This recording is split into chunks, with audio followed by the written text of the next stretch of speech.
Hello friends, welcome to Abi's vlogs. സാധാരണ നമ്മൾ mixture കടയിൽ നിന്നും വാങ്ങിയല്ലേ കഴിക്കാറ്. എന്നാൽ നമുക്ക് നല്ല അടിപൊളി ഒരു മിക്സ്ചർ വീട്ടിലൊന്ന് ഉണ്ടാക്കിയാലോ. അതിനുവേണ്ടി ഞാനിവിടെ 2 കപ്പ് കടലമാവ് എടുത്തിട്ടുണ്ട്. അതിലേക്ക് ആവശ്യത്തിന് ഉപ്പ് ചേർത്ത് കൊടുക്കാം.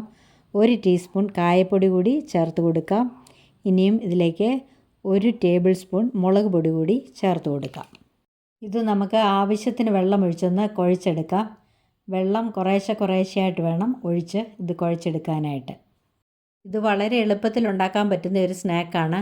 അതുപോലെ ഒരു ഗ്ലൂട്ടൻ ഫ്രീ ആയിട്ടുള്ള ഒരു സ്നാക്കുമാണ്. അതുകൊണ്ട് എല്ലാവർക്കും ഇത് കഴിക്കാൻ പറ്റുന്നതാണ്. മാവ് ഇവിടെ ഞാൻ കുഴച്ചെടുത്തിട്ടുണ്ട്. ഇനി നമുക്കിത് ഉണ്ടാക്കിയെടുക്കാം. ഈ മാവ് നമുക്കൊരു സേവനാഴിയിലേക്ക് ഇട്ട് കൊടുക്കാം.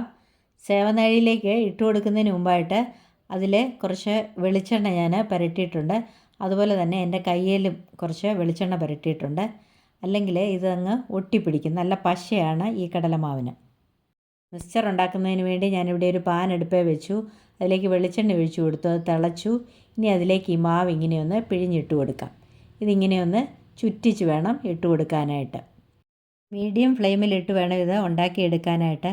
അല്ലെങ്കിൽ ഇത് പെട്ടെന്നങ്ങ് മൂത്ത് പോകും. ഇതൊരു വശം മൂത്തിട്ടുണ്ട്. ഇനി നമുക്കിതൊന്ന് മറിച്ചിട്ട് കൊടുക്കാം. നമ്മുടെ മിക്സ്ചറിൻ്റെ കാരാസ ഇവിടെ മൂത്തിട്ടുണ്ട്. ഇനി ഇത് എണ്ണയിൽ നിന്ന് കോരി മാറ്റാം. ഈ ഒരു പരുവത്തിന് മൂത്തേച്ചാൽ മതി. ഇതിരുന്ന് കഴിയുമ്പോഴേ ഒരല്പം കൂടെ മൂത്ത് കിട്ടും. ഒന്നുകൂടി സേവനാഴിയിൽ നിന്ന് മാവ് എണ്ണയിലേക്ക് പിഴിഞ്ഞു കൊടുക്കാം. അതും ഒരു വശം മൂത്തിട്ടുണ്ട്. ഇനി നമുക്കതൊന്ന് മറിച്ചിട്ട് കൊടുക്കാം. ഇതും ഇവിടെ മൂത്തിട്ടുണ്ട്. അത് നമുക്ക് കോരിയെടുക്കാം. ബാക്കിയുള്ള മാവും ഇതുപോലെ നമുക്ക് ഉണ്ടാക്കിയെടുക്കാം. ഇനിയും ഞാൻ ഈ മാവ് കൊണ്ട് തന്നെ കുറച്ച് പക്കാവട കൂടി ഉണ്ടാക്കുകയാണ്. പക്കാവടയ്ക്കുള്ള ചില്ല് മാറിയിട്ടാൽ മതി. ഇത് മുറിച്ച് മിക്സ്ചറിനകത്ത് ചേർക്കുവാനാണ്. നമ്മുടെ പക്കാവട ഇവിടെ മൂത്തു. ഇനി നമുക്ക് അതിവിടെ നിന്ന് കോരിയെടുക്കാം. ഇനി ഇതുകൊണ്ട് അല്പം ബൂന്തി കൂടി ഉണ്ടാക്കിയെടുക്കാം. അതിന് ഈ മാവിലേക്ക് കുറച്ച് വെള്ളം കൂടി ചേർത്ത് ലൂസാക്കിയിട്ട് ഒരു സ്കിമ്മർ സ്പൂൺ വഴി ഒഴിച്ചാൽ മതി. അതിങ്ങനെ ഡ്രോപ്പായിട്ട് വന്ന് വീണുകൊള്ളും. നമ്മുടെ ബൂന്തിയും ഇവിടെ മൂത്തു. അത് നമുക്ക് എണ്ണയിൽ നിന്ന് കോരി മാറ്റാം. ഇനിയും ഞാനിവിടെ 2 ഏത്തയ്ക്ക അരിഞ്ഞെടുത്തിട്ടുണ്ട്. അതുകൂടി വറുത്തെടുക്കാം. ചെറിയ ഏത്തയ്ക്ക ആയതുകൊണ്ടാണ് 2 എണ്ണം എടുത്തത്. വലിയ ഏത്തയ്ക്ക ആണെങ്കിൽ 1 എണ്ണം മതി. അത് കീറിയിട്ട് ഒരല്പം കനത്തിലാണ് അരിഞ്ഞെടുത്തിരിക്കുന്നത്. ഇത് കരിഞ്ഞു പോകാതെ ഇടയ്ക്കിടയ്ക്കൊന്ന് ഇളക്കി കൊടുക്കണം. ഉപ്പേരി ഏറെക്കുറെ മൂത്തു. ഇനി ഇതിലേക്ക് ഒരല്പം ഉപ്പ് ഒഴിച്ചു കൊടുക്കാം.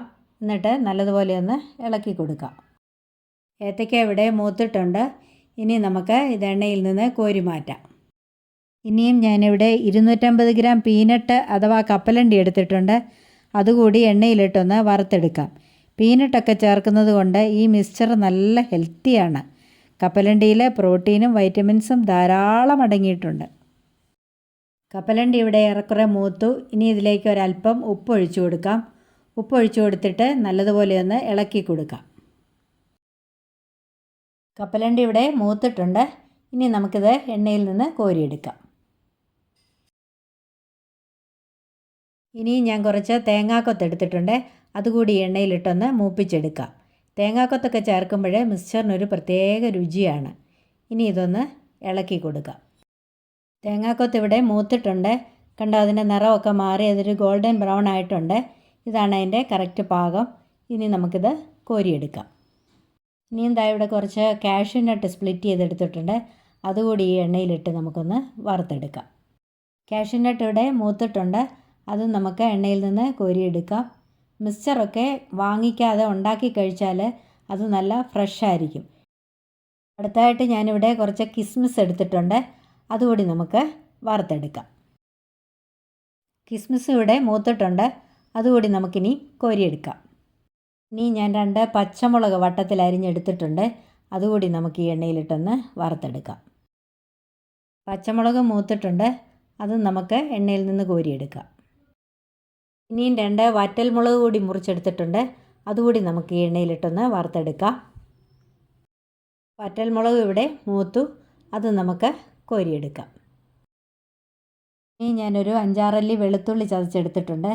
വെളുത്തുള്ളി എടുക്കുമ്പോൾ അതിൻ്റെ തൊലിയോടുകൂടി വേണം ചതച്ചെടുക്കാനായിട്ട്. ഞാൻ ഇതിനകത്ത് ചേർക്കുന്ന ഇൻഗ്രീഡിയൻസ് ഒക്കെ കണ്ടുവല്ലോ. ഇതെല്ലാം നല്ല ഹെൽത്തി ഇൻഗ്രീഡിയൻസ് ആണ്.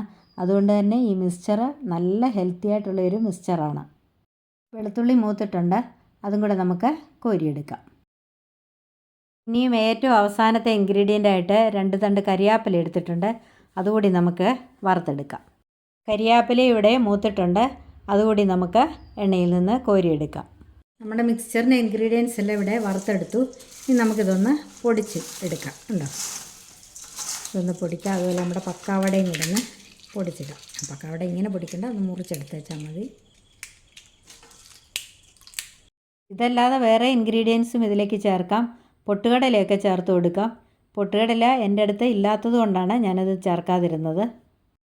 പക്കാവടയും കാരാസേവും ഞാനിവിടെ കൊച്ചാക്കി മുറിച്ചെടുത്തിട്ടുണ്ട്. ഇനി അതിലേക്ക് വറുത്ത് വെച്ചിരിക്കുന്ന ബാക്കി ഇൻഗ്രീഡിയൻസ് കൂടി ചേർത്ത് കൊടുക്കാം. ആദ്യമായിട്ട് ബൂന്തിയും കപ്പലണ്ടിയും ഏത്തയ്ക്ക വറുത്തതും ചേർക്കാം. ഇനിയും തേങ്ങാക്കൊത്തും വെളുത്തുള്ളിയും കാഷ്യൂനട്ടും റൈസിൻസും മുളകും കരിയാപ്പിലയും എല്ലാം കൂടി ചേർത്ത് കൊടുക്കാം. വറുത്ത് വെച്ച ഇൻഗ്രീഡിയൻസ് എല്ലാം ഞാനിതിലേക്ക് ചേർത്ത് കൊടുത്തിട്ടുണ്ട്. ഇനി ഇതിലേക്ക് 1 ടേബിൾ സ്പൂൺ മുളക് പൊടി ചേർത്ത് കൊടുക്കാം. 1 ടീസ്പൂൺ ഉപ്പ് കൂടി ഇതിലേക്ക് ചേർത്ത് കൊടുക്കാം. കുറച്ച് കായപ്പൊടി കൂടെ ഇതിലേക്ക് ചേർത്ത് കൊടുക്കാം. എന്നിട്ട് ഇതെല്ലാം കൂടി ചേർത്ത് നല്ലതുപോലെ ഒന്ന് മിക്സ് ചെയ്ത് കൊടുക്കാം. അപ്പോൾ ഇത്രയേ ഉള്ളൂ, സ്വാദിഷ്ടമായ മിക്സ്ചർ ഇവിടെ റെഡി ആയിട്ടുണ്ട്. അപ്പോൾ നമ്മുടെ ഹെൽത്തിയും നല്ല ടേസ്റ്റിയുമായിട്ടുള്ള ഹോം മെയ്ഡ് മിക്സ്ചർ ഇവിടെ റെഡി ആയിട്ടുണ്ട്. ഇതുപോലെ എല്ലാവരും ഒന്ന് ട്രൈ ചെയ്ത് നോക്കണം. ഇത് വളരെ ഈസിയാണ് ഉണ്ടാക്കാനായിട്ട്. എന്നിട്ട് എൻ്റെ വീഡിയോ ഇഷ്ടപ്പെട്ടെങ്കിൽ ഒന്ന് ലൈക്ക് ചെയ്യണം, കമൻറ്റ് ചെയ്യണം, മറ്റുള്ളവർക്കൊക്കെ ഒന്ന് ഷെയർ ചെയ്ത് കൊടുക്കണം. എൻ്റെ ചാനൽ ആരെങ്കിലും സബ്സ്ക്രൈബ് ചെയ്യാതെയാണ് കാണുന്നതെങ്കിൽ ഒന്ന് സബ്സ്ക്രൈബ് ചെയ്ത് സപ്പോർട്ട് ചെയ്യണേ. ഇതുവരെയും എനിക്ക് തന്ന എല്ലാ സപ്പോർട്ടിനും എൻ്റെ എല്ലാ കൂട്ടുകാർക്കും നന്ദി. ഇനിയും മറ്റൊരു നല്ല വീഡിയോയുമായി കാണും വരേക്കും bye bye, take care, thank you.